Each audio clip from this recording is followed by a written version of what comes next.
وننزل من القرآن ما هو شفاء ورحمة للمؤمنين ولا يزيد الظالمين إلا خسارا. Assalamualaikum warahmatullahi wabarakatuh. Alhamdulillahirabbil alamin. Wassalatu wassalamu ala asyrafil anbiya'i wal mursalin wa ala alihi washabbihi wa ajma'in. Sahabat, banyak kejadian yang kita alami di dunia. Banyak hal yang kita lewati dan banyak hal yang kita sedih kepadanya. Banyak hal yang kita gembira. Tapi kalau kita hitung-hitung, sebagian besar dari kita mungkin tidak merasa puas dengan apa yang kita dapatkan dari Allah Subhanahu wa taala. Oleh karena itu banyak sekali orang yang ngotot, berusaha habis-habisan untuk mencapai posisi yang lebih baik dari sebelumnya. Tidak salah memang, karena keharusan kita untuk berusaha. Karena Allah Subhanahu wa taala juga menginginkan kita bekerja, menginginkan kita berusaha untuk mencapai posisi yang kita inginkan sebelumnya. Tapi bagaimanapun, hasilnya Allah yang menentukan. Oleh karena itu, maka segala apa yang kita dapatkan kemudian bukan hasil usaha kita. Bahkan surga pun, apabila ada orang yang kemudian akan masuk ke dalam surga di hari akhirat nanti, maka itu pun murni karena rahmat Allah Subhanahu wa taala. Suatu ketika Rasulullah SAW duduk bersama para sahabat. Kemudian Rasulullah tiba-tiba berujar, La yudkhilu ahadukumul jannah bi'amalikum. Tidak ada satu orang pun di antara kamu semuanya yang akan memasuki surga dengan amalan kamu, dengan usaha yang kamu lakukan. Para sahabat terhenyak. Para sahabat bertanya, Wala anta ya Rasulullah. Tidak juga engkau ya Rasulullah. Wala ana. Tidak juga aku, kata Rasulullah. Kemudian Rasulullah menyebutkan, kecuali jika Allah mau dan ridho untuk menganugerahkan rahmatnya kepadaku. Jadi siapapun di antara kita, bahkan Rasulullah sendiri, masuk ke dalam surganya Allah karena rahmatnya Allah, bukan karena usaha kita. Namun demikian, Allah ingin sekali kita berusaha. Usaha itulah yang kemudian akan dinilai oleh Allah, yang kemudian akan membuat rahmat Allah tercurah kepada kita.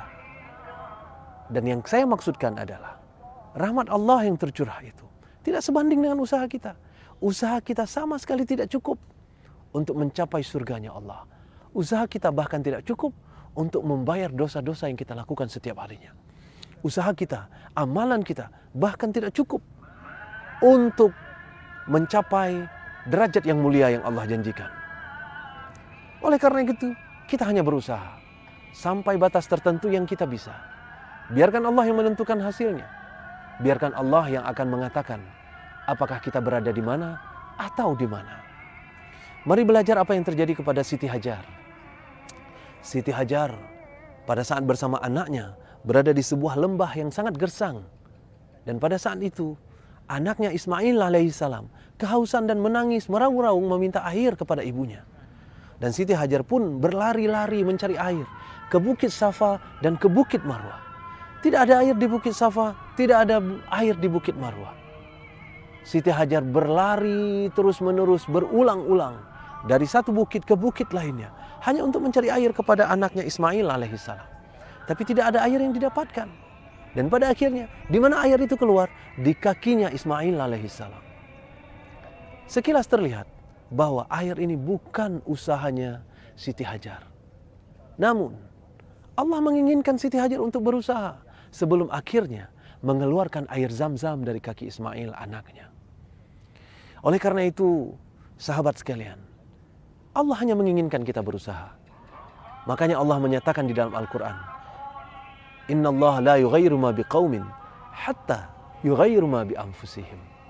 Allah tidak akan mengubah nasib sesuatu kaum sehingga kaum itu berusaha untuk mengubahnya sendiri. Jadi siapa yang mengubah nasib? Allah Subhanahu wa taala. Siapa yang berusaha? Kita yang berusaha.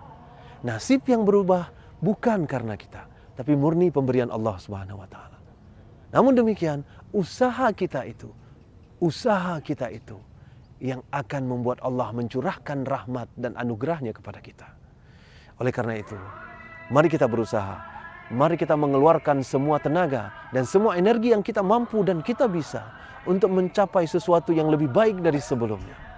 Tapi pada akhirnya, biarkan Allah yang mengambil keputusan. Di mana kita akan berada, kapan kita berhasil dan kapan kita akan gagal. Karena Allah yang Maha Kuasa dan yang Maha Tahu kapan waktu terindah untuk kita mencapai sesuatu dalam hidup kita. Hadanallah wa iyyakum ajmain. Assalamualaikum warahmatullahi wabarakatuh. وننزل من القرآن ما هو شفاء ورحمة للمؤمنين ولا يزيد الظالمين إلا خسارا.